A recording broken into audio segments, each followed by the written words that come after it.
Oh, we better stop saying things about people. Yeah, sorry, Robin. Cunt.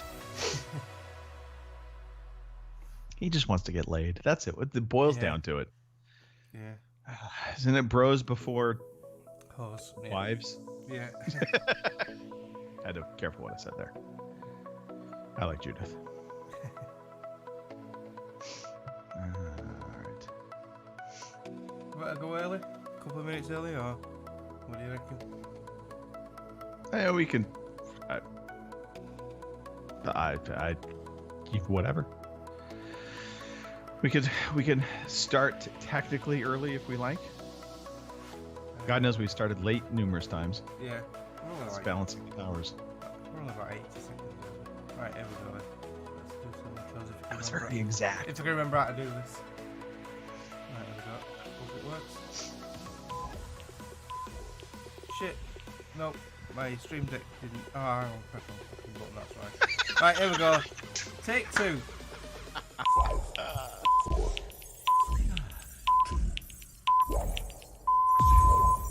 Good evening, ladies and gentlemen. Y'all are listening to the Overseas Connection podcast.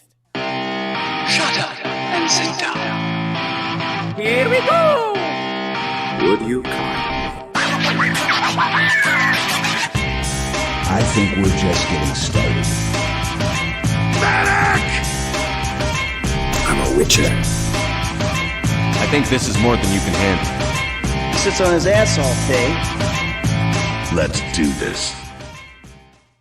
Hey, everybody. Welcome to episode 637 of your Overseas Connection podcast. Today is June 27th of the year 2021. I am your host today, Greg DeLacy, gamertag Murphy's Law, OC_Murphy's Law on Twitter. And I am joined today, spinning the decks, Robin Tate. Oh, wait a minute. You're not Robin. Nope. You, Mr. Mark Wright. Welcome back. I can be Robin if you want. Potato! Well synced, by the way, with the voice work. Yeah, That was good. Yeah, I'm back. Really good. Yeah, hello. Yeah, it's been a while. Yeah, I had a lot going off. So yeah, I'm back. Well, we'll dive into that, but welcome back to the show. Thank you. Obviously, not on the show today, Robin Tate, for not so obvious reasons. He claims it's his wife's birthday. We believe he really doesn't care about the birthday part of it. He just wants to get her drunk and then take advantage of her. Have his wily way. Yes, absolutely. Kim Woods also not on the podcast today. Kim not having is a wily way. No, she might be hunting Wile E. Coyote, Yeah. but I believe, because I think that's what they do at her family reunion. Yeah, I think they hunt living things and then they skin them and eat them. I know there's lots of it's- shotguns involved. Yeah, that's the narrative I'm going with. Yeah. Pete Chin is being his usual lovable ginger self. His and, yummy self. yeah, I think he's on holiday. I could be wrong. I don't know where he's at, actually. Phil? Phil's been missing in action for a while, but he's had a lot going on as well. But we still love him just the same. Richard Webster hinted at coming back to the show at some point in time because he has a lot to say about. In the, just WhatsApp out of the chat. blue. Yeah, he's not following through. We always have a door open to our former podcasters, and I consider him a former podcaster at this point in time, only because it literally, I think, has been over a year. And hey, Nicole was on last week. I know, I heard. Yeah, Nicole what a nice actually, surprise. and this is my bad, Nicole, because she had said if you need me to fill in, I could probably fill in for this week. We just got to this all late. I thought we were going to have a fuller crew than we were, and then realized we were short, and so, well, whatever. It's just the two of us. Just the two of us, Mark. Hang on, I've got a song about that. I know you do. A condom.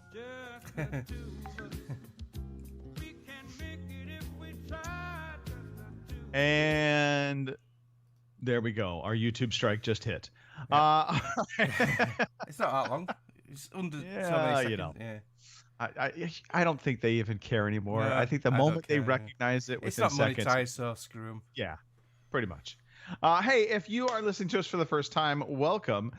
We are a video game podcast. We do talk about everything, though. So it is also life elements.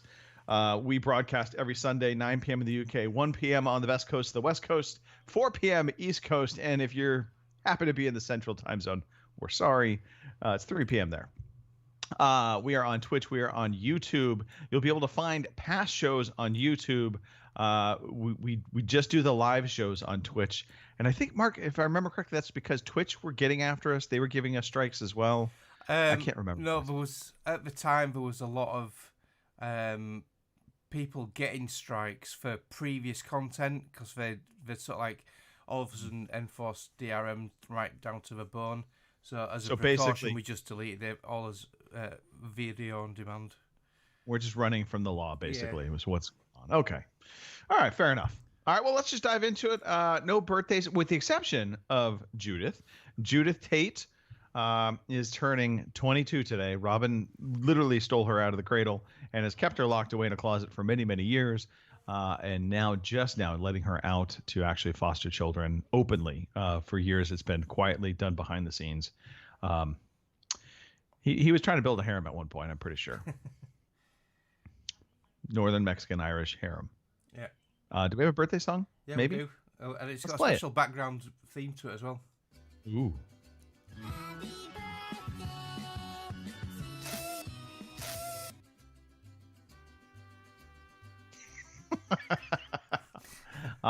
Judith's homeland. There you go. Happy birthday, Judith. Again, we love you dearly. All right. Let's dive into just a little bit about what's been going on the past few weeks. Mark, it's story time. Hooray, story time. Hooray, story time. I'm so glad to be with you today. All right, Mark. You've been gone for quite a while. Yeah. Let's dive into it a little bit. What's been going on on your end? Yeah, initially, the reason for my absence off a podcast was health reasons again. Poor Jenny, she's had a lot going on. She ended up in hospital again with severe breathing difficulties and pain, and they did x-rays on her lungs. There was a massive shadow on her lung, and this time they ruled out the fungal growth. So there was a bit of a cancer scare going off, so I was a little bit stressed, to put it bluntly. Fair enough. And it was having a knock-on effect with my job. I was getting struggling at work because of all the stress and everything. So, but work's been brilliant. They've really been supportive. And then she had a few tests done, and the shadow had moved on the sort of like the x-ray afterwards, which was a good sign, which indicating it's not actually cancer, and it's actually it was a bad infection. And it's taken her nearly 2 months to actually recover over it, but she's fully recovered now, so that's a huge relief. But yeah, at the time it was very stressful. Yes. So I just by the way, wasn't Mark, feeling social. I know you weren't. And I do want to let you know, I actually heard from the hospital. Turns out the shadow was your thumb. When they were taking the x-rays, your thumb got in the way and cast the shadow multiple times. So just word to the wise, don't put your thumb out there. Well, we're glad that Jenny is doing well, obviously. That's the good news. I mean, I was going to come back the other week, but then I just decided to go on holiday. So I had a bit of holiday. Not like you hadn't been taking enough time away from the show. I know, we went away. Nice little caravan of someone who we know. We rented that for a week. Nice little seaside resort of, just outside of Skegness on the East Lincolnshire coast. And we got brilliant weather. I think it was mid-June, I think we went. Yeah, it was 26 degrees every day. It was scorching, sunny, hot every day. It was fantastic. It was nice and relaxing. Just for the record, this goes back to our pre-show conversation. 26 sounds cold. No, it just does. It sounds cold. 80s Fahrenheit, yeah.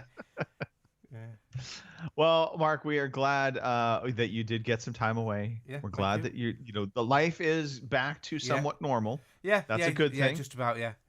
And yesterday was mine and Jenny's 28th wedding anniversary.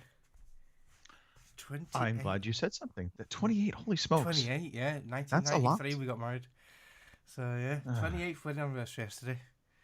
So, crazy. And I've booked a couple of days off work. I'm off today right until Wednesday so we can celebrate a bit. I had to work on my anniversary yesterday, unfortunately. But yeah, I've got a bit of time off. We're just going to spend some time together and go out if it's nice weather and that, and just spend some quality time together. That's code word, by the way, for your yearly activity. Yeah. Well, you never know what happened last night, do you? I'm not telling. Yeah. Hey. A bit like Robin. That's shove. But yeah, this like those who follow the podcast knows I started a new job last August, and it's a lot more hours and stuff. But I do love it. I love the new job. I'm a lot happier in myself, and my wife's noticed that hugely. But it's just so time consuming. It takes up so much of my time. The hours are longer and that, and it's a management role. So yeah, I don't get as much time to game as what I used to do, and certainly I can't listen to podcasts at work anymore. So I'm miles behind on all my podcasts. Yeah, you know what? It's funny. So speaking of podcasts, just to digress real quickly, there's so many podcasts I have loaded up on my podcast player. Yeah. I have found one. I've slowly but surely been backing away from all of the political related ones. Oh, don't listen to that. I pretty much have. It does wind you up, and for a period of time, some of them were giving some good information, but I wanted to get into that more chill, relax, kind of mood, and so I've been doing the same thing. I gaming podcasts, sports podcasts, primarily what I listen to. Yeah. But even then, there's been so many new podcasts popping up. It feels like a new wave, and maybe it's because next gen is here and there's an influx of new players. I don't know, but it's been kind of crazy. All different kinds of new podcasts popping up. All right. And I've started to become very selective. And I have to admit, Nextlander is a new podcast that came. That's the former Giant Bomb guys. Oh yeah. So Giant Bomb had like a splitting. Yeah.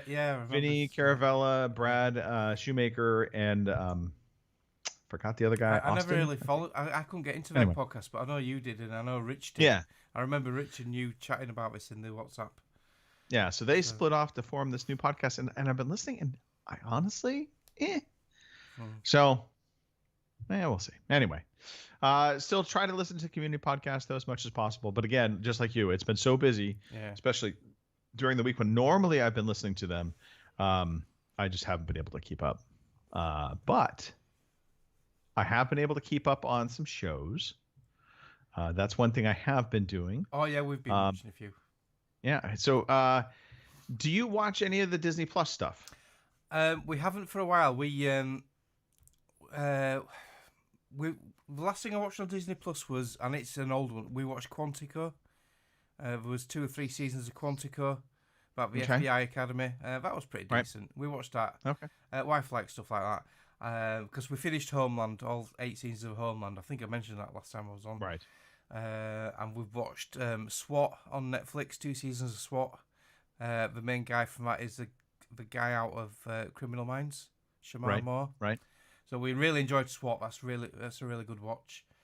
So I want to start on Loki. I know you're going to talk about that. Yes. And there's also, I need to try revisit WandaVision. So I watched the first episode and I had to turn it off halfway through. Yeah. But everyone's telling me to stick it out because it changes and it gets really good. So like WandaVision, Loki is kind of in that realm for me. I'm not going to spoil anything. I will just say this.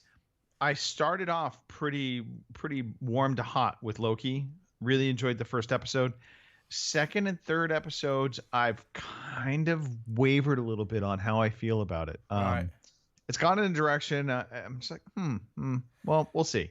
I'll stick it out. I've heard the controversy that he turns into a female character, but Loki's been a shapeshifter anyway. But people are trying to politicize it more than what it has to be or something. I don't know. Yeah. So I wouldn't. Okay, my take real fast. Don't buy into that. No. It is.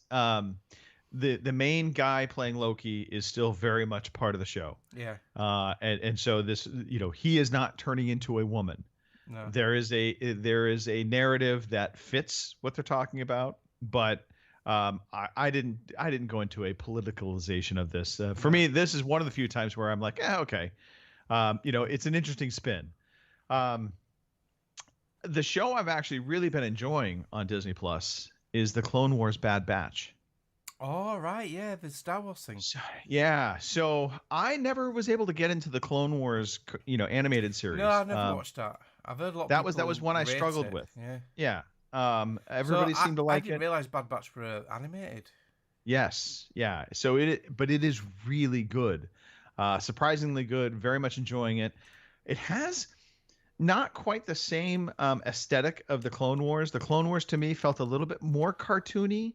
Yeah. This has this nice kind of melding of kind of more adult themes to it, and seriousness, and then the animation style. It has a bit of that cell shaded look to it still, just like the Clone Wars, but it is slightly different, and I don't quite know how to explain it. But when you look at the two, comparatively speaking, they don't look the same. And one of the things I will say is, whenever I watch the Bad Batch, whenever you see space scenes, it looks just like something out of Star Wars. Right. Like, it does not look animated for the ships. It looks pretty legit. Yeah. Anyway, I've very much been enjoying that. And it ties in really well to the Star Wars universe. You get some great little kind of cameos, and if you know the Star Wars universe, you'll pick up on certain things, and suddenly you start having some aha moments about, oh, well, that's where so and so comes from or originates, and so anyway, good stuff. Yeah, very much enjoying that. There is something coming up on Disney Plus, what we want to watch soon, which is War of the Worlds Season 2. Well, it's actually Star. It's a channel called Star, which is inside Disney Plus. I don't know how it works, but yeah. So I have actually been watching War of the Worlds. Yeah, you've got it early, haven't you? You got it before us. So good so far. Yeah. Interesting. Again, I think that's one of those underrated series that not a lot of people have heard about. Very much enjoying that as well. And then just the last kind of thing on my end.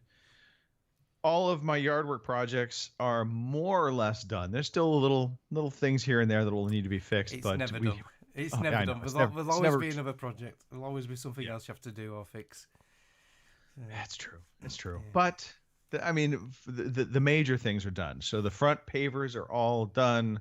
We've got a really cool new patio area on the front of the side of the house, so we can sit out there in evenings, have a cocktail, whatever, be sociable with the neighbors.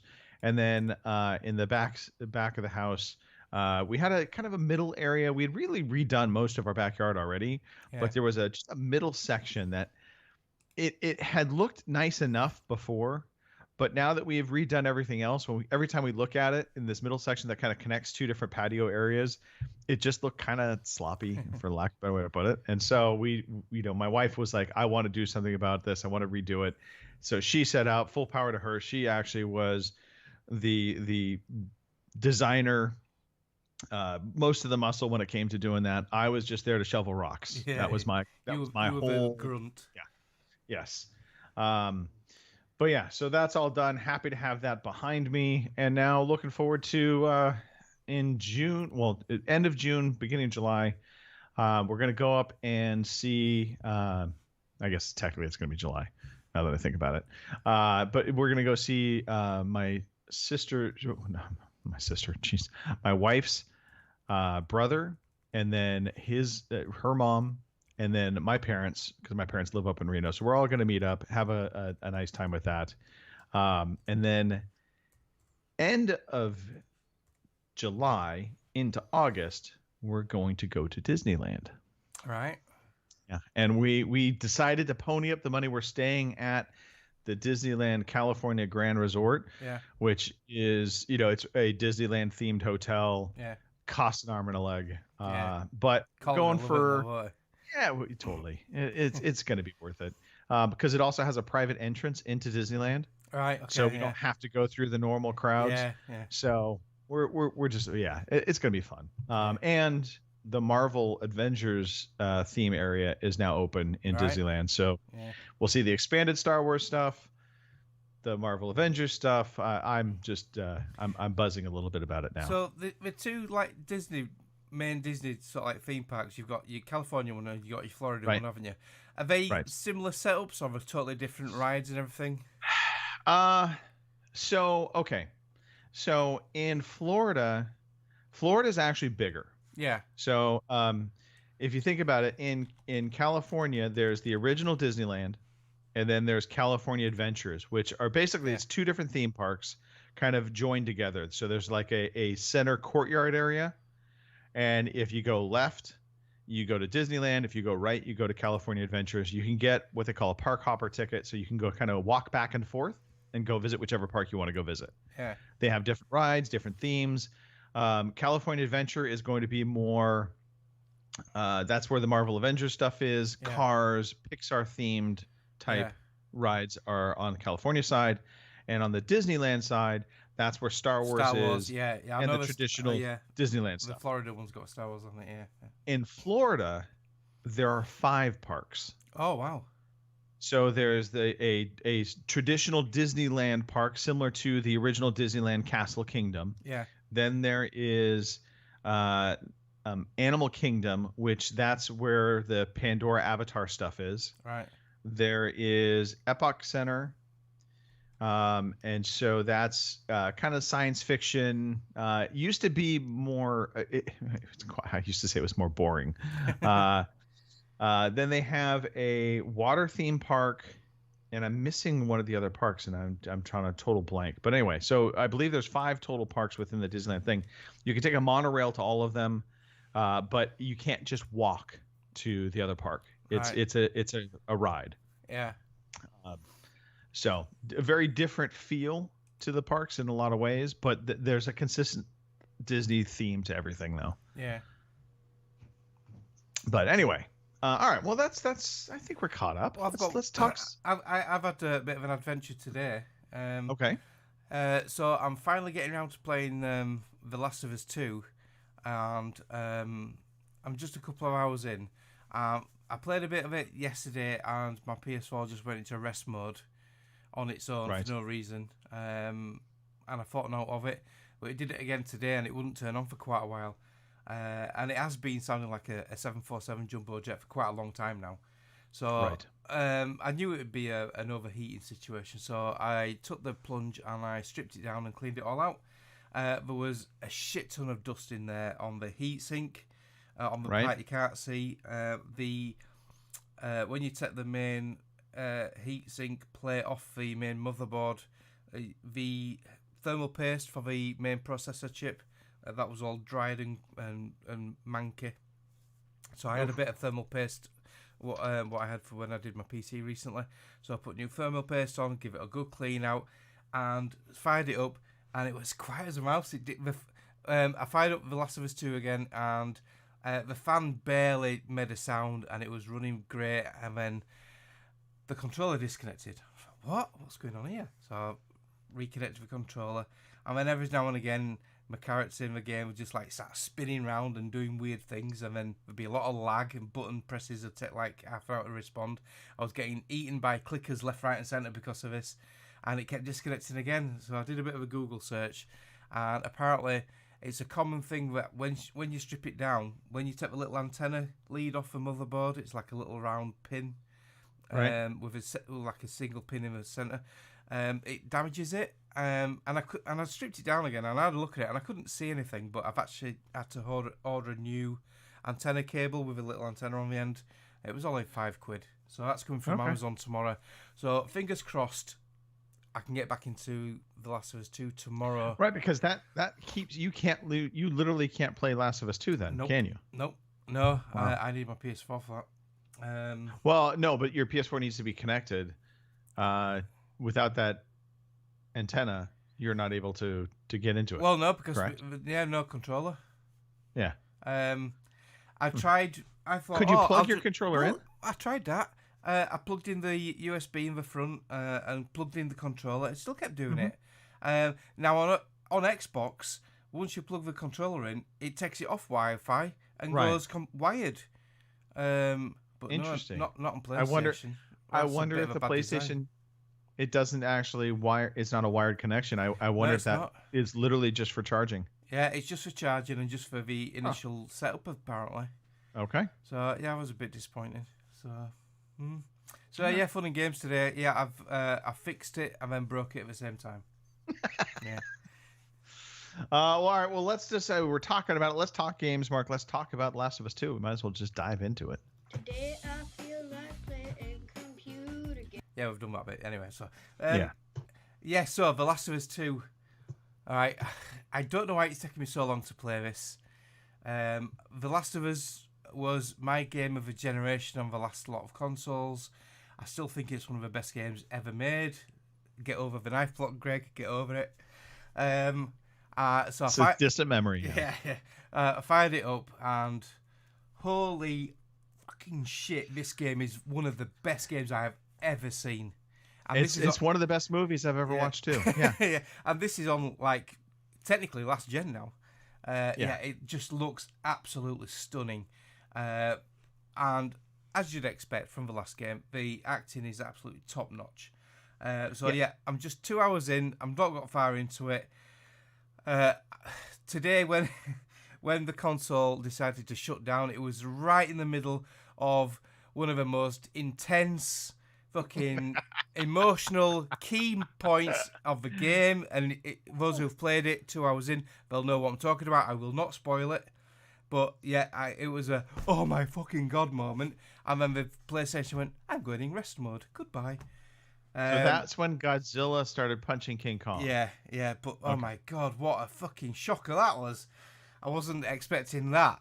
But yeah, that's where I've got to. So as soon It's as like the double shock. I can just see it now. Yeah. Your face is like, what? Yeah. What? Well, that's What? why. And then why, suddenly the screen goes black, and you're like, what? Yeah. What? Well, that's why normally I'd just it'd take me days to fix it, but I thought, fuck this, I fucking ran downstairs, screwdrivers out, I wanted to fix that fucker and find out what happened, which I did, but then my controller wouldn't work. Yeah, well, if you need to know what happened, I can help you out. No. No. Tomorrow, No. Tomorrow I'll be finishing it. I'll be back in there tomorrow playing it. But yeah, Excellent. Wow, what a game! And it just Well, if that sets I up the would just tone say for the this. rest of the game, I'm in. I for a will say shock. this: I don't know that you'll be finishing it tomorrow because. Well, no, it's 20 hours long, isn't it? Some of the videos. Yeah, well, that moment, which I believe you're referring to, Yeah. is very early on. surprisingly earlier in the game than you would think, and it already had been going for quite some Right. time. All right. So okay. that was my shock. Yeah. Anyway, all right. Well, okay. So, The Last of Us 2, it is a fantastic game. Yeah. and, I've and not as much put out on screen because it's all spoilerific, so I didn't Yeah. put out on screen for that one. no worries at all. I will just say this, going back to the whole, this is where Sony to me excels. Sony makes top-notch first-party games. Ratchet and Clank is another game that we can kind of point to being, Yeah. it is AAA caliber. Yeah. And they come out and you feel like you're playing, watching, whatever you want to describe it. You're in a premium experience. Yeah. And so that, I think, is really where Sony has made such great strides, and it really does set them apart from the competition. I would say even above and beyond what Nintendo does. And Nintendo makes great games, don't get me wrong. And so does Xbox. But neither of those companies have made that, again, kind of thinking about that AAA movie experience come to life in a game. No. And I think that's the big difference. They've made great games that feel like great games. And Gears of War 5, I think, is probably the closest Microsoft has come to nailing the vibe. Yeah.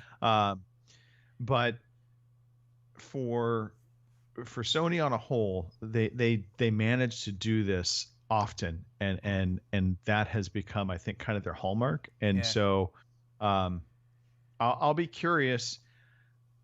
I would bet dollars to donuts that we do see a Last of Us 2 remastered for PS5. I think they try. I think they come back out with that and they resell that. Personally, it makes sense. My nephew James, he managed to get a PS5. He's got one, and he says all the PS4 games run on it superbly, and it's like us with the Xbox, with the previous Xbox game. He says he loves it. He says it's superb and they run like a dream. So, but yeah, I'm holding off. I ain't getting one yet until at least God of War or the New Horizon. I need it to be smaller, to be perfectly honest. And if I literally got one, physically need it to be smaller. Yeah, if I get one, I think it'll be the digital one. I won't need the Blu-ray player in it, so I might as well save myself £80 and get the digital edition. But they're still like rocking on shit in the UK. You just can't get them. Yeah. So funny thing, and this just is a side note to the digital thing. I was listening to some people that are talking about, and this is, I guess, technically a news item, but we'll talk about it right now. The Xbox is redesigning their box art, and right. one of the guys was talking, and he was saying, I don't understand why it just says Xbox Series X on the case. It doesn't mention Series S. Right. That's because the S doesn't have a disk drive. Yeah. You literally can't play that game on an S. I remember, So a while ago when John Mouse got his Xbox One S, Series S. I said, I've got Cyberpunk and Valhalla here. I'll send you them. You can have them for now. I haven't been bothered selling them on eBay. I'll send you them. And he went, you can't. It doesn't have a disk drive. And I'm thinking, shit, Yeah. I forgot about that. So, welcome to the digital age. yeah. Just finishing off on The Last of Us 2. So the way it opens up, the recap on what happened at the end of the first game, I thought that was very clever. It's just, I was going to say something else. It is a great game. Yeah. It is a. Yeah. I would say, for I'll even say PS5. I mean, just if you're a PlayStation owner, this is a game that you should play. Yeah. But again, I will also stipulate, fair warning, it is graphic to a level that is borderline uncomfortable. At least for me, it was. Yeah. And I think some people, I mean, that was actually the rub on it when it came out, was that a lot of people said it didn't necessarily need to be that way. Right. But yeah, it delivers. The other thing what bugged me in the first game was the shivs. Every time you used a shiv, after so many uses, I think it was 2 uses, it was scrap, and you had to craft a new one. Well, so far in this new game, Ellie's already got a knife, like a little dagger thing, and it's reusable over and over again. So that is a godsend in itself. I think they've realised that was a bad move in the first game. Yeah. And the knife box. If I'm going to bring out my critiquing self, because I know you wanted to hear this, Mark. Gone are the days of the knife blocks, collecting the knives and not being able to see. That was my gripe on The Last of Us 1. The one gripe I have, and this is not just The Last of Us 2, by the way. This is any video game that does this. I cannot stand when you have games that allow you to get new guns and upgrade them and collect them, so to speak. That if you are fighting an enemy and you kill them and they drop their gun, you can't get their gun. Yeah.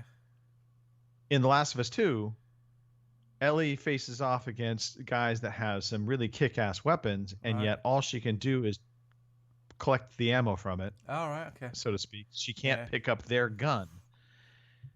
Like it's a niggle kind of thing, but it's one of, and it's not just The Last of Us. Many games do this. Yeah. It always is just like, why can't I pick up that perfectly good gun right there? It's better than the one I have. But anyway, I digress. Okay. Let's save Dark Alliance for last. Talk to me about Watch Dogs, and then I'll run through my other games, and then we'll talk about Dark Alliance. How's that? So the little bit of gaming time I have had, I have completed Watch Dogs Legion. I started it a while ago when I was still on the podcast, but yeah, I've spent a fair few hours, sort of like over the last 5 weeks, and finished it off, and I really enjoyed it. I thought it was really, really good. I've liked. I know Watch Dogs 1 got a bit of stick, but I quite liked it. I like the theory behind it, the sort of like the gimmicks of the gadgets, and Legion sort of like grows on that a lot more. There's still the phone hacking, and there's a new thing called a spider bot, which can go into areas where you can't, and you can do a lot of things with that spider bot, like hacking and taking down enemies as you upgrade it. The area you play in, London, I don't really know London that well, but it does look quite well recreated. There's a lot of recognisable streets and areas. Let me just tell you, Mark, I've been to London, and as an expert on London, it was completely recognizable. In like two spots. The Tube, I think, was what I only recognized. And because it's sort of like set in the near future, there's a lot of like technology stuff, like a lot of drones flying around. All the cars are electric and autonomous and stuff. The characters in it are really good. The voice acting is really good, although some were quite generic. Because you can recruit literally any character you see in the game. But that is one of the cool aspects, right? Yeah. I mean, literally anybody, you can try and recruit them. Yeah. Some of them have got more sort of like abilities than others, but you see that when you sort of like hack into their profile on your phone, you can see what abilities they've got. My favourite characters were a hitman. He was really cool because he could do dodge rolls and he can do instant takedowns. Right. And I had like a 007 secret spy guy, which I used to like. I remember it was just this like this sort of like girl who was just like down with the kids' streets, and she had an MP5 submachine gun, and she used to kick ass when she was ace. But yeah, quite a good story. Didn't seem to drag on really. When you thought it was over at one point, it carried on a little bit. But yeah, pretty good story. Pretty good villain. And quite a few branching paths. So yeah, really enjoyed it. Graphically, it looked amazing on the Series X. So yeah, I don't know what else to say about it really. Actually, a quick question: Have Did you you played ever play the Gear? I have played some of it, Alright. yes. And then I got sidetracked. What the hell came It's so out? easy. So easy. Well, Valhalla came out Yeah. actually. That detracted me from it. Yeah. And then I got into playing Call of Duty, the online multiplayer, and so that pulled me away from it further. But I still have it, and I mean to go back to it. Just like I want to go back and check out Ghost. I was going to say Ghost Warriors. Breakpoint, yes. Yeah. I very much want to check that out. I know they've gone through some really nice upgrades on that game. There's another season out again now. Did you ever play the Gears of War 5 Hivebusters? I started it. Yeah, I started it very briefly, but then I thought, right, no, I want to concentrate and get Watch Dogs done. So yeah, I've not been back to it. But you told me about it, and I did try it, and it does look gorgeous. It's a very unusual thing for Gears of War in that it's actual single player co-op DLC, where normally it's always multiplayer stuff. Yeah. This is legitimately like a standalone kind of campaign, which is kind of cool. All right. So I have continued to play more BattleTech. I got back into playing the campaign. And this is all born out of me playing with the guys from the SEAL podcast. They have a BattleTech league that they've been doing. And so I have had my ass handed to me multiple times. And that's just because I've been far too long away from this game. Yeah, I think I've seen Real Kahuna. Neil, he streams this, doesn't he? Yeah. Well, that's the thing is we all have to stream the actual live matches that we play. Right, okay. Yeah. Fraser and I had a really good down to the wire match. I took out 2 of his. He ended up taking out all 4 of my mechs. But this last time, the floor was wiped with me. I lost all 4 mechs. It was not pretty. Yeah. I've not spoken to the SEAL guys for a while, but my lad still plays Valorant with them daily. Yeah, so, yeah. It's part of their Valorant team. Yeah. Yep. And then so outside of BattleTech, excuse me, as I choke to death. Take a sip real quick. I saw BattleTech on sale recently as well, and I nearly picked it up. I'll play multiplayer with you. It's fun. But I mean, the matches take, depending upon how you play. Like I play pretty fast paced, and that's probably what killed me, to be perfectly honest. Yeah. But I'm Leroy Jenkins. Just charge on in. Let's do it. I fired up Tunic. They had a demo that came out after E3, and so I was all excited to check this out. It looks really nice. Yeah. It has a very Zelda-like feel to it in some respects. And I started to play it, and I start walking down this bridge to get into the demo, and there's these 2 little barriers like you would see on a street with they're like the caution barriers. Yeah. Little sawhorses. And I'm like, I can't get past these. Why not? I'm trying everything, trying to jump through them, looking for a weapon to break them. Nothing. And it is frustrating. So on the stream, you can see you're kind of walking up this area.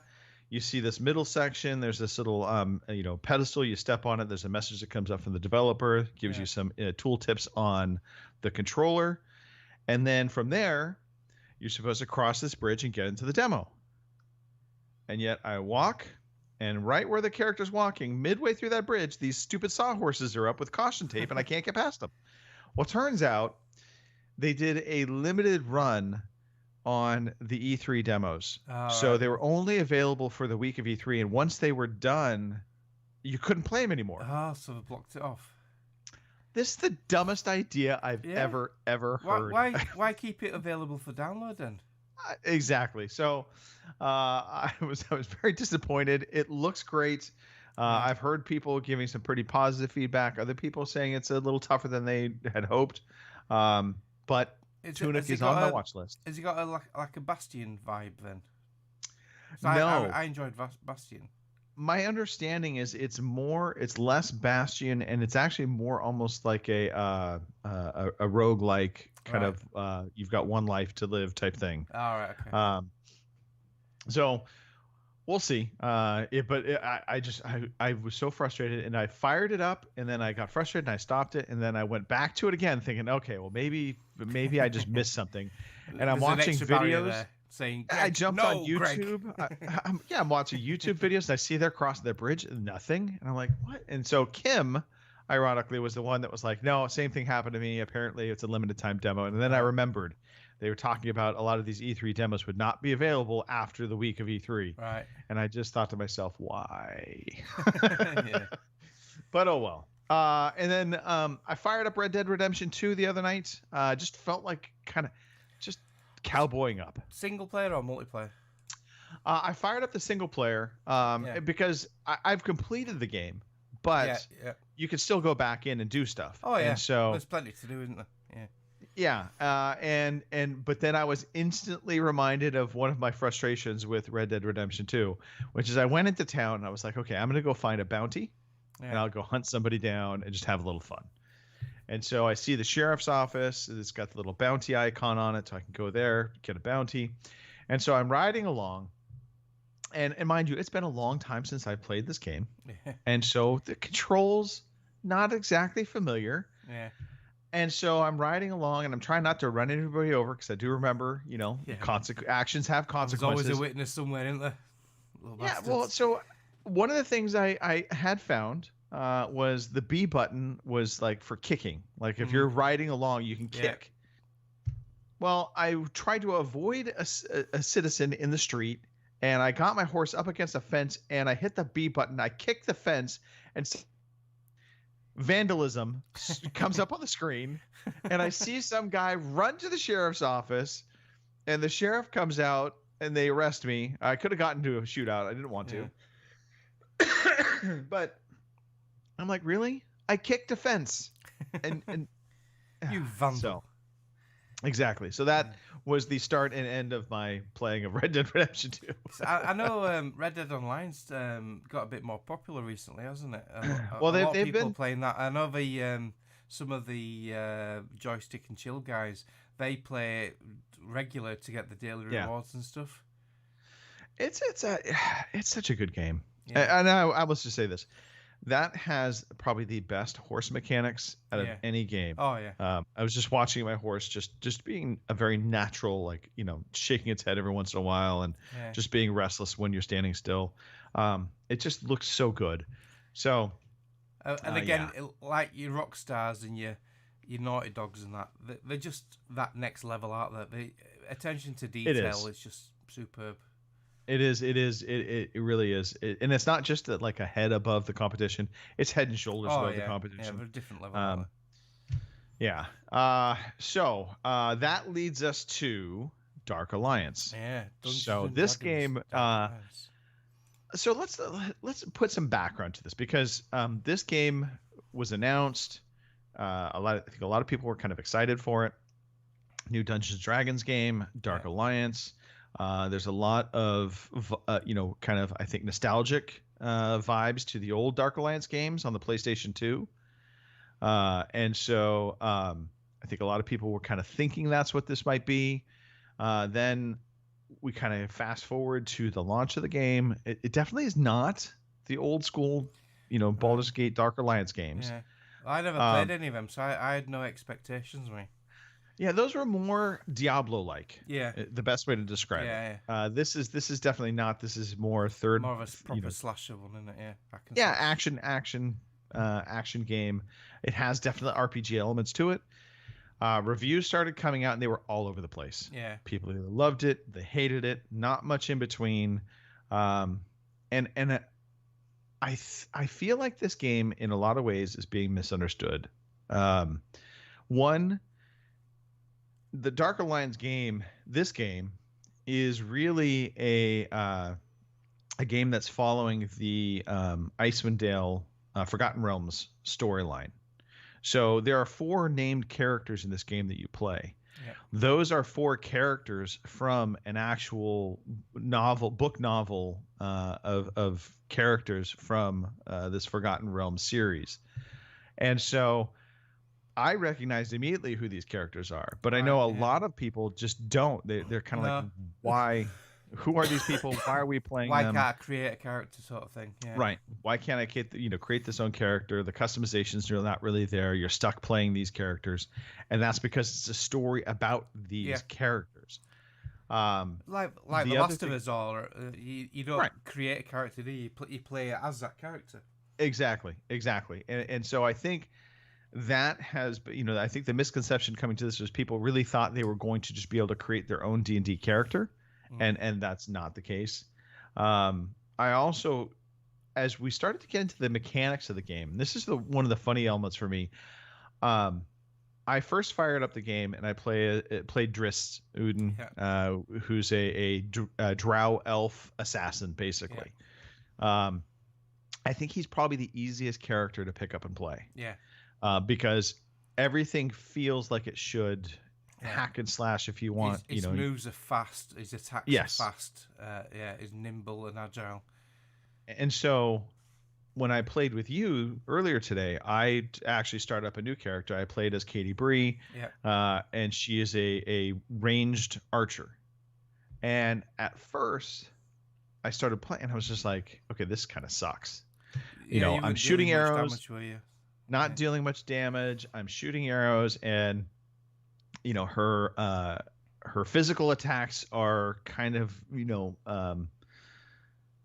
just melancholy. Maybe that's the best way to put it. They're just not exciting. She's doing kind of karate moves. She's kicks and punches as opposed to having a sword or anything in her hand. So I was just kind of like, I'm like, okay.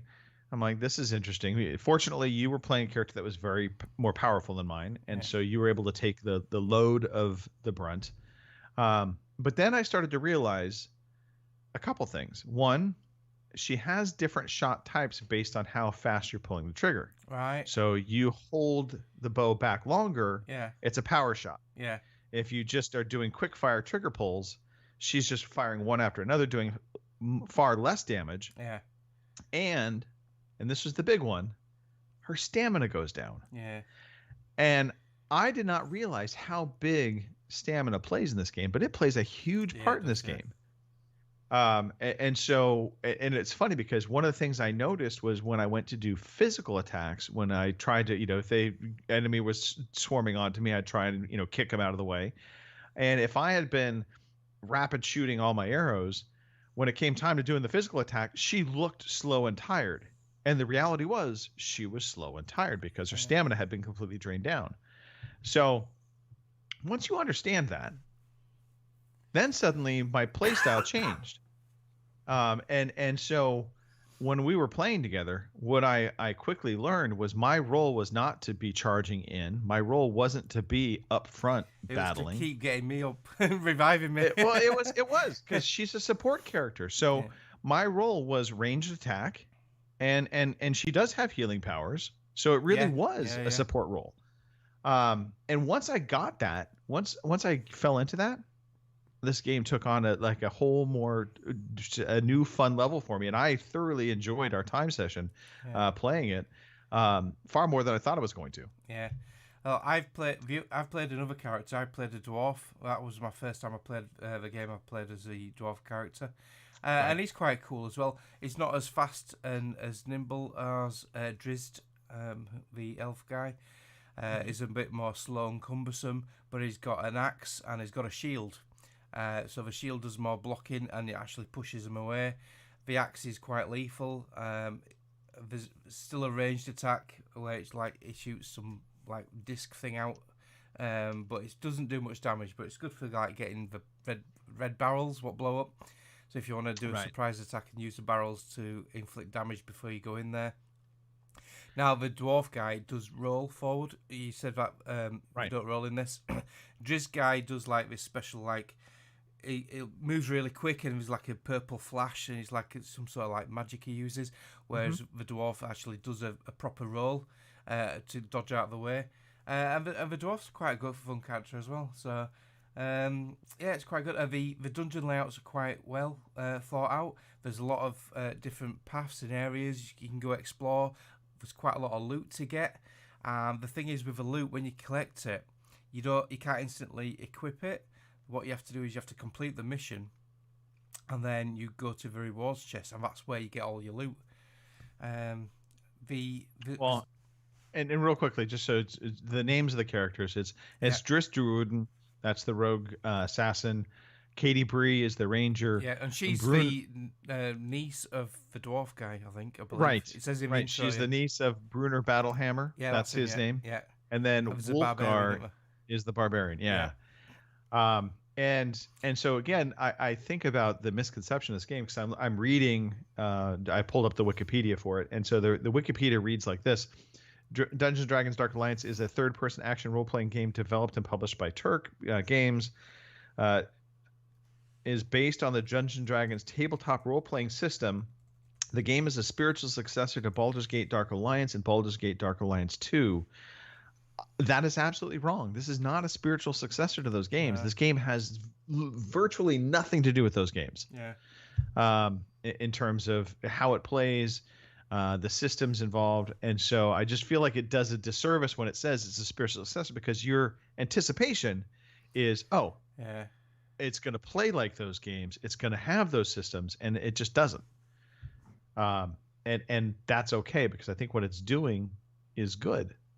I was pleasantly surprised. There's a lot of puzzle finding and kind of as well as areas to explore. Yeah, as well as the enemies, as environmental hazards, poisonous plants, as acid lakes and all sorts. Yeah. Difficulty wise, there's 1, 2, 3, 4. There's 6 difficulty levels, and each time you go up a difficulty level, the rarity of the loot increases. You get a lot more XP for completing the missions. When I first played it, I tried on so it starts Adventurer, Hero, Guardian, Champion, Legend, and Ascended. So I started on the Hero level, which is the second like easiest one, and I was struggling. I level 1, but still struggling. And everyone knows I like my easy games. I like to play on easy. I don't like struggling. So I played on Adventurer. Still, some of the bits are still a challenge. Some of the bigger monsters are still a challenge. But today in co-op, I thought, with Greg being my ally, we'll try on Hero. And it was doable. I died a few times thanks to Greg's character rescuing me by hanging back. Managed to revive me a few times. But the rewards were the XP. I leveled up more in them 2 games we had than I did with my dwarf character. Well, and that's the thing is I think that's another area of this game that I think has been painted a little bit unfair because based on all of these different levels, right? The increase in difficulty, I think that also ties into how the AI reacts to you. Yeah. And so on the lower levels, when you're playing it on the easier levels, there's definitely times where you're not going to pull the enemies. They're going to, for lack of a better word, you'll have some enemies just sitting and watching as opposed to engaging, and that's how they are balancing out the leveling. Yeah. And the once damage you inflict and the damage I inflict increases as well. Right. And I hate to try it on Ascended. Yeah. Once you start increasing the difficulty, as we were doing, you started to see the enemies actually would start engaging more often. Yeah. You would start to potentially get surrounded. You would be getting attacked from all sides. What I like to call the radius of ignorance, where they ignore you, that was a lot smaller than on the easiest one. And whereas in the earlier levels, when I was shooting, I could be shooting these guys in the back and they would pay no attention to me. They'd fixate on you. Yeah. Later, that stopped happening. They started to fixate more on me if I was doing more damage. And I think, again, this boils down to whoever's dealing the most damage becomes kind of the tank, so to speak. Yeah, the aggro. And so you were aggroing most of the time, and I was able to sit back and support. But, you know, there were challenges to it. And so, again, I think give it if you're curious about this game, give it a chance and understand the systems at play as opposed to just thinking you can just go into it and mash. Because I think if you go into it and try and just mash buttons, you're going to be deeply disappointed. You're going to get frustrated. But once you start understanding how, like, the lock-on works, and the game unfortunately does not do a great job of really teaching you how to play. I think that's one of the weaker areas of the game, and I think if they could just do a better job of explaining kind of how you lock on, how, you know, that stamina really does matter. And I don't know if maybe they just had like a training battle or whatever. They do have a tutorial mode. When you go on the mission map, there is a thing at the top left where you can do training. But again, like you say, it's not very, very clear. You just reminded me of one other thing. Curve. Yeah. And this is one of the learning curve elements that I actually was very frustrated by this game. So when I first fired this up, I got this game the very night it downloaded, right? Yeah. It came alive. I downloaded it. I fired it up. And I'm like, how do I get into a freaking dungeon? Yeah. And I'm like, it does not teach you how to do this at all. Like, I'm like, okay. So I found the map area, and I'm like, okay. I see a bunch of dungeons on the map. Some are locked out. Some look like I can get into them. And it says, you know, select, and I selected it, and I'm like, nothing's happening. Yeah. You know, and then I selected one dungeon to load it up, and like the screen went black, and then I reappeared back in camp. Yeah. And I'm like, what the F? But then, like, how? I did exactly the same, and I noticed a little arrow. Walked up to it. Yeah.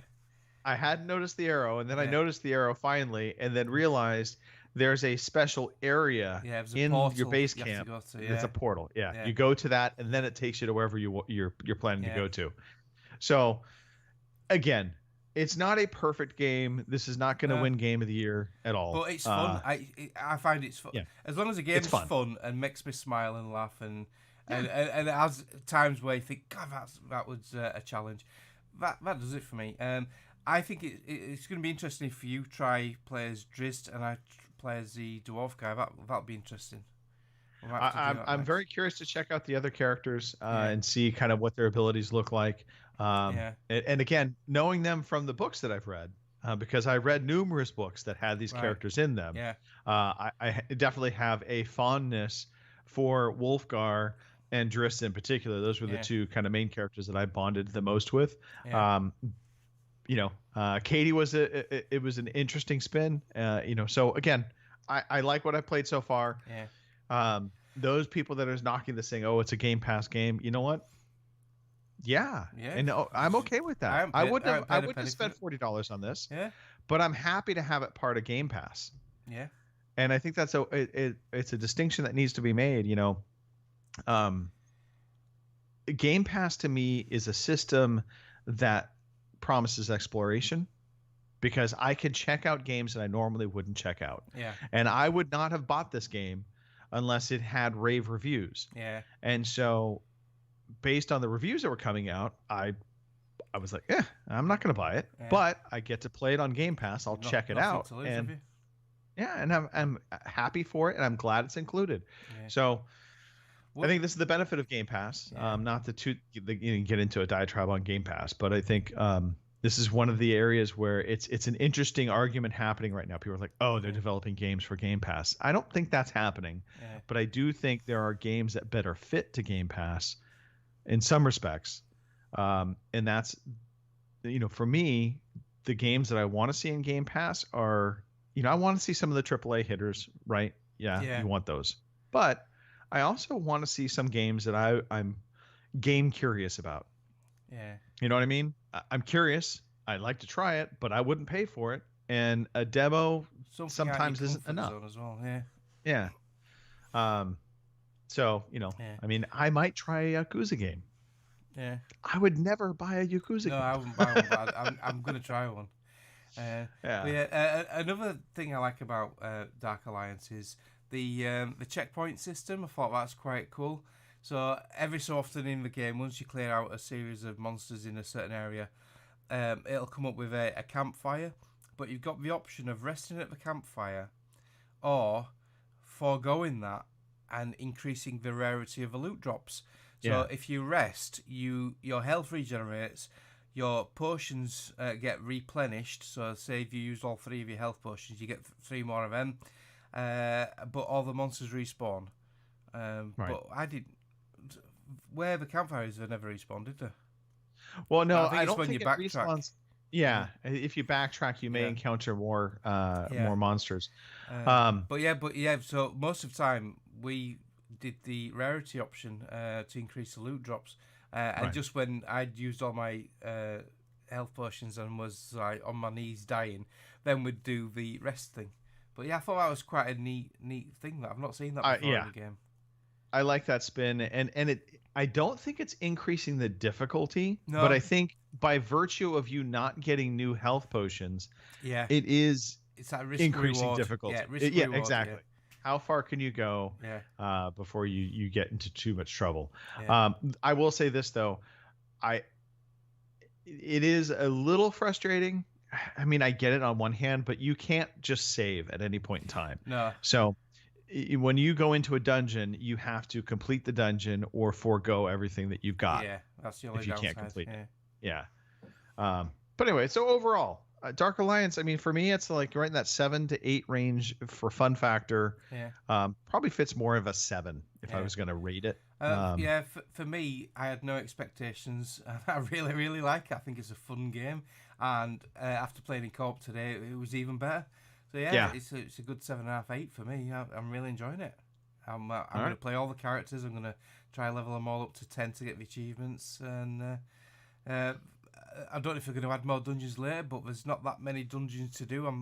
I've done over 50% of them now. So yeah, it's good fun. Yeah, I would have to think there will be some additional dungeons, or I don't know if maybe if you go back into them, they have a different layout. Yeah, and you can always, once you've done that dungeon on a certain difficulty, there's a little tick. So you can always try to do, as you level up and your character becomes more badass, you can try them on higher difficulty levels anyway. So, Yep. Yeah. Yep, absolutely. Quite a bit of replayability there. All right. Well, I think that covers all of the games. So let's move on to some news. Here is the fucking news. All right, so definitely a lighter news week, but there's a few stories I pulled. It's kind of some interesting stuff happening. So, Microsoft unveiled Windows 11, and one of the big I thought things Windows about 10 was going to be the last Windows update. nay, Windows 11. Apparently, it's very game friendly though. They're saying that this is probably one of the better systems ever for gaming, and it's looking like they're going to allow that free upgrade path again. So if you're a Windows 10 user, you'll be able to upgrade to Windows 11. That's good then. I don't know. because you use your Microsoft account now, don't you? Because I forgot to mention, it was my birthday back in May, and I got a little. Jenny bought me a little laptop, but you fold it over, it turns into a tablet. I've got it mainly for like car diagnostics. I've got a few diagnostic Bluetooth things I can connect to it. But it's a great little laptop. Took an order with me. Used it for Netflix. Plugged a little HDMI lead into a TV. It's a great little thing. It was only like 100 and odd quid. Geotech, I think it's called. Okay. It's great. It's Windows 10, and as soon as I put my Windows login and things, it's all like all my stuff's there and everything. So I really like Windows 10. I've used Macs for years because I always got pissed off with Windows. I would all slow down on that, and Windows 10 turned it around for me. So I'm a bit skeptical about Windows 11. I hope it's as good. It's interesting. So apparently they're very much going into. I mean, gaming is becoming more of a focal point. Yeah. And so one of the things about Windows 11 that it will be a upgrade, if you will, is Microsoft's fast loading tech. So they have fast game loading tech, which I think is very similar to what they're doing in the console. But that will only come to Windows 11. So Right. they won't implement that in any of the previous versions. So it was first announced as part of Microsoft's Xbox Series X and S consoles. The API streamlines the I/O calls for 3D assets between your SSD and the GPU. So the promise is that it will not come to the previous generations, but it will be for Windows 11. But again, you'll have that supposedly the free upgrade path. Yeah. So you'll That's get the good. benefits, assuming you Yeah. have it. Yeah, rather than buying each one now, like you say, it's all linked to your account now, isn't it? So Yeah. is there like an approximate release date for Windows 11? Do you know? I don't know.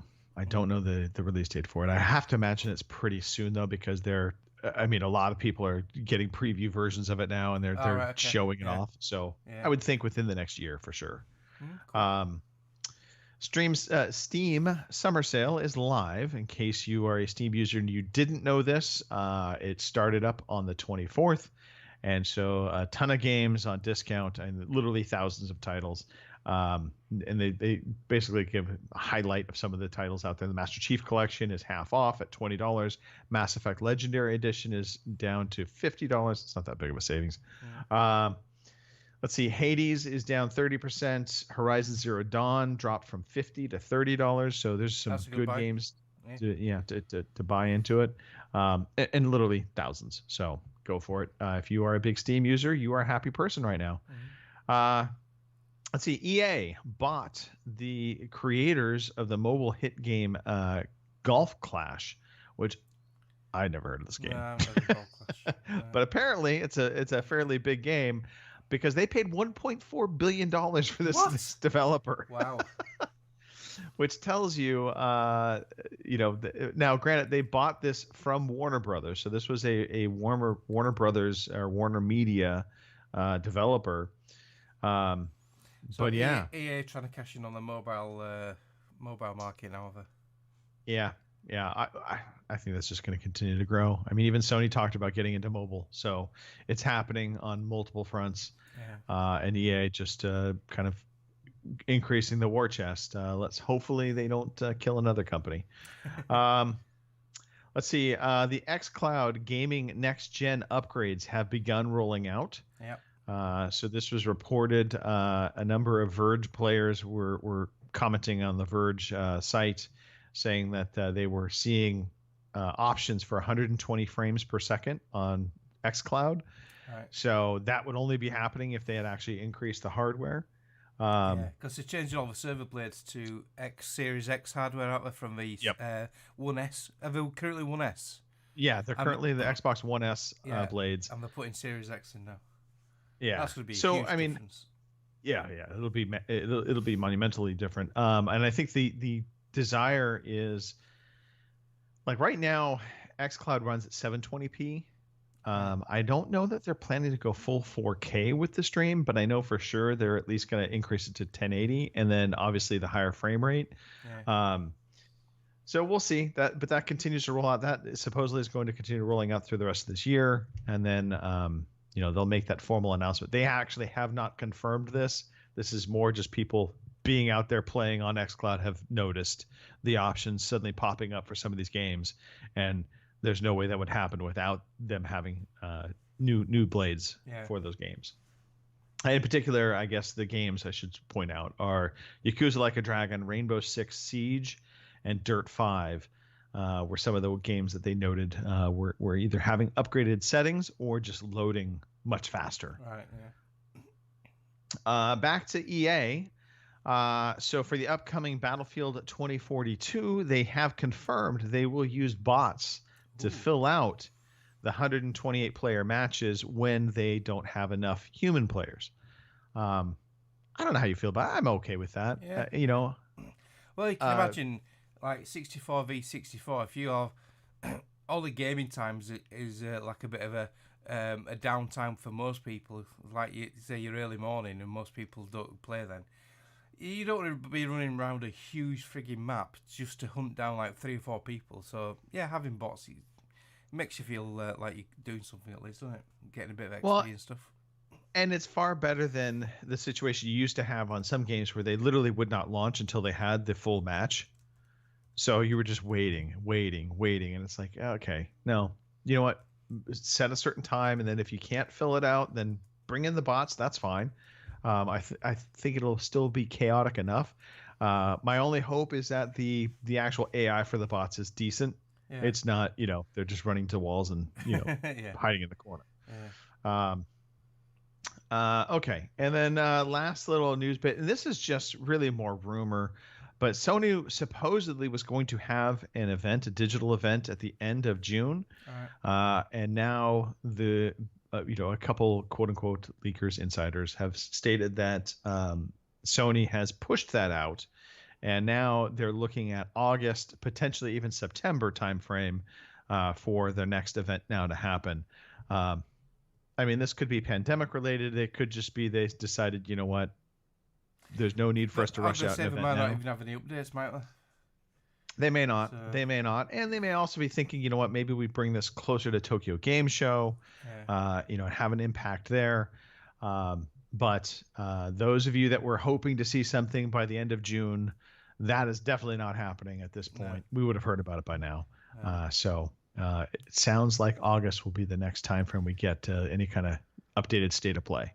I'm hoping that the new God of War sort of like going to be like holiday release, so it might tie nicely for a Christmas time for me for a PS5 digital edition. So. Well, Mark, it's funny you should mention that, because if you had been listening to our previous podcast, you would have heard.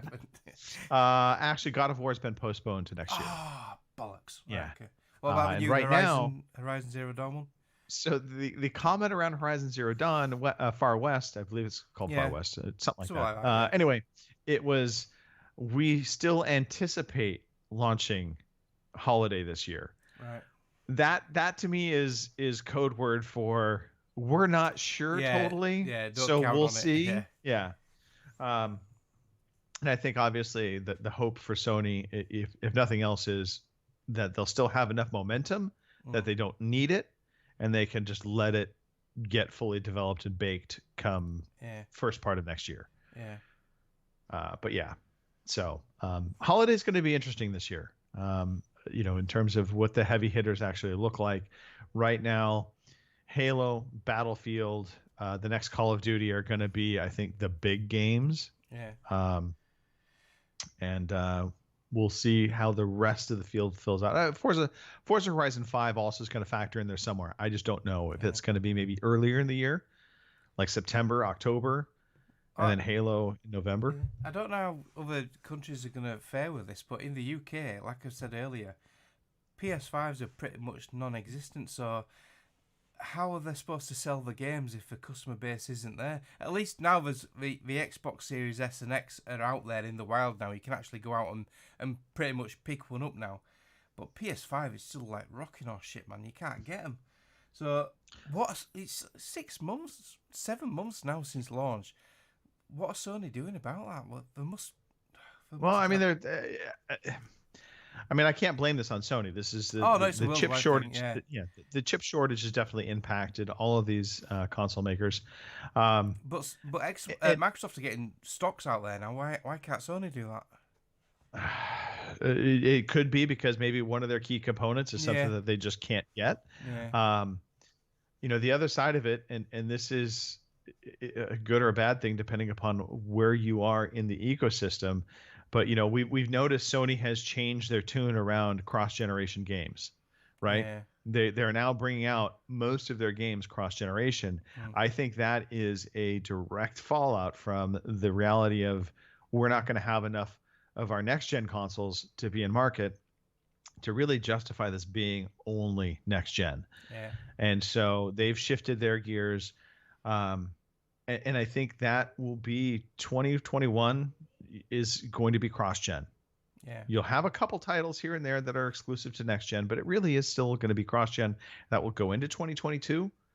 And probably second half of 2022 is when you'll really start to see, I think, at least the manufacturers really put a lot of effort into being exclusive to the new console.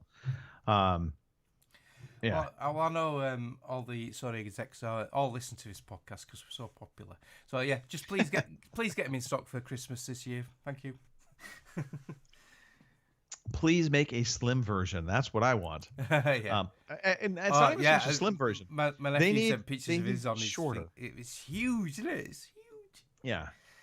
They need that console to be just about 2 inches shorter, Yeah. and then I'll feel comfortable putting it into my entertainment center. As it is right now, it would be so tight in there that I fear overheating would be a huge issue. Yeah. But anyway, I digress. All right, that does it for the news. Why don't you, Mark, walk us through the new releases coming up? Yeah, so new releases from June 27th to July the 3rd. We've got Curved Space on PS5, Xbox X and S, PlayStation 4, Xbox One, and PC on June 29th. We've got Destroy All Humans on the Switch, June 29th. Disgaea 6, Defiance of Destiny on the Switch, June 29th. Doom Eternal on PS5, Xbox Series X and S, June 29th. I thought that was already out. Or is this the enhanced version? That is the enhanced version, yeah. Right, okay. Well, it's enhanced for next gen. Yeah, because I know it's already on Game Pass, isn't it, for Yep. V1. Sky Children of the Light on the Switch, June 29th. A lot of love for the Switch this week. Spirit of the North on Xbox Series X and S and Xbox One, June 29th again. On June 30th, Doki Doki Literature Club Plus. God, I remember playing Doki Doki Universe on the PS4 when it first launched. That was one weird-ass game. I don't think I've ever played a Doki Doki game. It's different. It's different. Okay. PlayStation 5, Xbox Series X and S, PlayStation 4, Xbox One, Switch, and PC. Everywhere. Yeah, and on June 30th, I think someone's been playing with this, but yeah, Greedfall on PS5 and Xbox Series X and S. And I think this is the enhanced version because I believe Greedfall's already out. That is correct, so yeah, yes. that's the specific versions for the latest gen consoles. So yeah, that is your new releases for this week. All right. I'll be kind of curious to see Greedfall because I did play it. Yet. I know Kim was really excited for Greedfall. I played it. I was less than enthused. What type of game is it? Is it like an Assassin's Creed or is it more of a Diablo? No, it's more Assassin's Creed, RPG, open world kind of. You'll have your crew that you build out. Yeah. It's almost like a steampunk pirate vibe to it. Yeah. It feels very much like a game from an Eastern world developer, right? Like from Poland or something. Yeah. And just visually, it looked very muddy to me. Right. A lot of like kind of browns and dark colors, and it wasn't very vibrant. Which doesn't have to be, I guess, but that coupled with the visually, it was just okay. So I'm really kind of curious to see what the next gen versions of this might look like, if it's really going to be that big of an improvement or not. Right. Just to go off tangent a little bit, then. So Cyberpunk, has that had its official X and S? No, because I know it has not. I know it's now gone back onto the PlayStation Store, hasn't it? Apart from PS4, so it's only available for Pro and PS5 people. But yeah, I didn't know if the enhanced version's out yet because I'm holding off on that until the enhanced version comes out. So they release patches. So on the PS5 and the Xbox Series X and S consoles, I think the game actually runs well enough for you to be able to enjoy it. Yeah. I've been playing it on the Series X. I have not had no issues. All right. Okay. Yeah, you get the occasional open world glitch, whatever, but nothing breaking. Yeah. So I've been enjoying it, but it's not the enhanced version of the game. It has just been a game patched for next gen consoles. I suppose really the only difference is going to be a bit of what ray tracing. That's my guess. Yeah. Who knows? Hard to say. Again, it'll be curious to see what it looks like when it comes out versus what it looks like now. I have to think it'll just run much better, even though it runs well enough now. Yeah. and I've still been playing it. In fact, that was my choice was Red Dead Redemption 2 or Cyberpunk. I was debating on which one I was going to fire up. I went Red Dead Redemption 2 just because I was in that cowboy mood. Yeah. But I would have been happy playing Cyberpunk. I've been enjoying what I've been playing. Right, so, good. but yeah. All right. Hey, victories achieved. That's a thing. This is our way of giving back. So if you're not familiar with victories achieved, and you should be at this point if you've listened to this podcast before, but this is basically when you complete a game, we want you to jump onto Twitter, or you can send us it via email or on WhatsApp, but basically take a picture of the game you just completed, put in hashtag victory achieved to it, and let us know, obviously, the game that you did complete. We do prefer there be pictures of your face. I've just seen the picture of John Mouse. Yeah. Well, there's that that. is awesome. Yeah. Looks like he's, you should put that. You should looks put like that he's- up on screen. Yeah, Mark. You should manage to do that. It looks like he's constipated. It does look like he's constipated. That's John. That's John for us. But yeah, so you complete the game, you get it up there, and here's the best part: we put you into a drawing. This is a once a quarter drawing that we do. We give away $20 in the U.S., £15 for the Queen's money, and basically let you buy something with that. It could be on Xbox, it could be on PlayStation, it could be on Steam.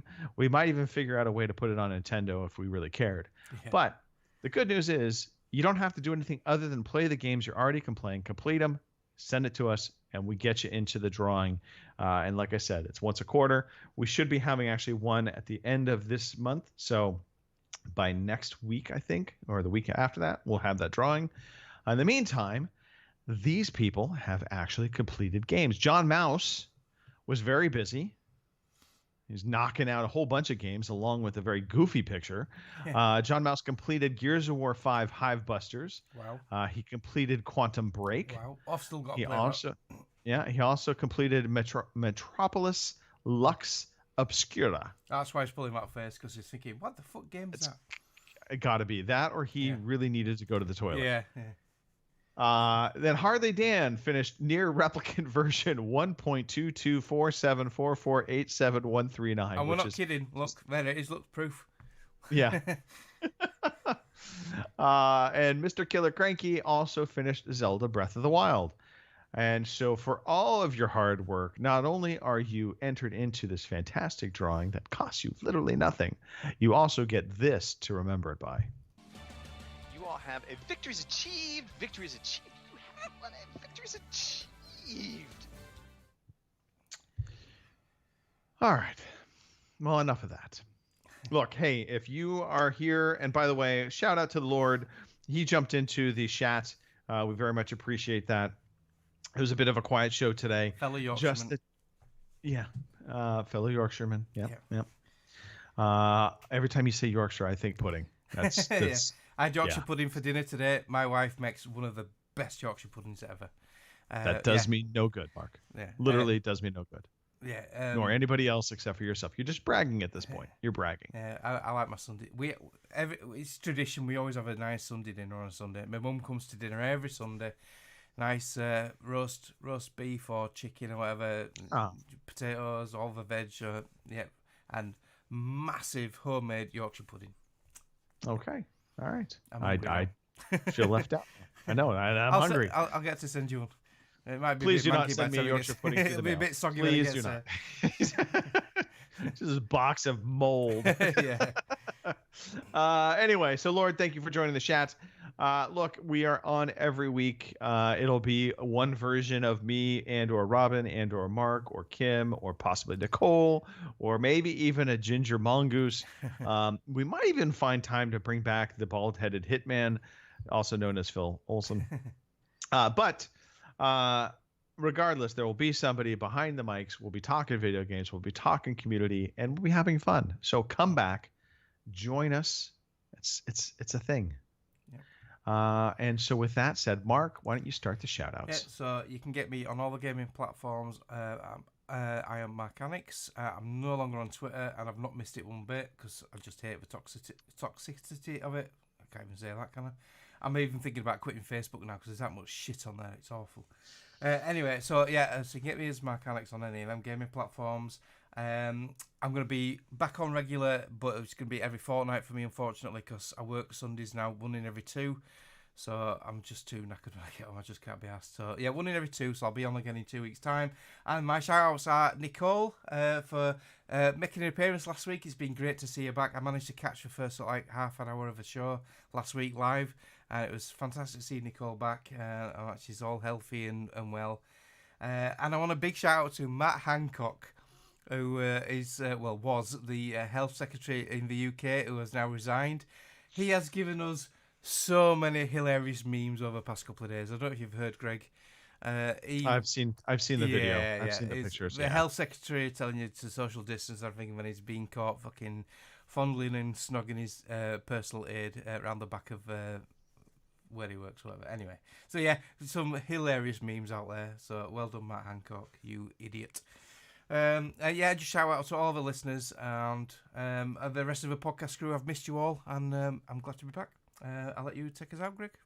Oh, and to Pete Chin, I don't like your gamer tag. It's still not growing on me. It's stupid. Right, go on, Greg. I thought legit Chinny were a great gamer tag for him, but Yampy what is that? Right, sorry. Yeah. No. All right. Fair enough. That was Yampy Yed. I agree. The legit Chinny, that is what he is and forever will be. It's the eldest of the two, so it makes sense. Or it could be the original Chinny. I don't know. Or Big Panty Woman. One of the Big three. Panty Woman, there could be that was quite fitting. options. A shout out to, again, everybody in the community. We really do love you all. We are here for you. So if you are feeling down, if you're having a moment where you're just like, life sucks, reach out to us. Yeah, we'll cheer you up. We'll send you to Robin. And that's my go-to move. It's just to go talk to Robin. On a serious note, though, we've all been through our fair share of shit. And the guys on the WhatsApp chat or even ringing, Robin's rung me a couple of times. And the guys are just superb. They're just there to vent your anger, have a chat with, a bit of banter. It's just amazing. And we've got various chat groups. We've got one where we've got a lot of gaming friends and community members in called OCP What's Next. We've got our own podcast one, I think. So yeah, just get involved. Just contact any of us and we'll get you in there. And it doesn't have to just be there, to be honest. It could be through email. It can be on Twitter. Yeah. It could be on Facebook. Just reach out to us. We will come to your aid. We're there for you. Let's see. Mark, good to have you back. Thank you, my friend. Cheers. It was glad to see that we were able to podcast again finally. I was very tired before the show, but I've perked up now. It's picked me up. It's very therapeutic doing this. I really enjoy doing this. It is. I'm telling you. And even John Mouse is enjoying it. Look at his face. Oh, bless him. I'm telling you, that face. And it was a double dip today. That was even the best part. So not only did we get to podcast together, we actually gamed together the first time in forever. It's been a while, hasn't it? It's the first time I've played co-op on a video game for God knows. I can't remember last time. Oh yeah, and for the record, it worked seamlessly. We didn't have any drops. I know people have been complaining about drops, that kind of thing. All right. Okay. We're literally thousands of miles away. We had no issues. Nope. So yeah, if you want to play Dark Alliance, is it 4-player co-op? It will be whatever's 4 characters. Yeah, just I think so. Hit me and Greg up. We'll play Dark Alliance anytime you want. Provided there you go. Work. Yes. All right. That's it. Thank you, everybody. Come back next week. We will talk to you then. Have a wonderful, wonderful week. And keep on gaming. Mark, send us out with some groovy music. Thank you for listening to the Overseas Connection podcast.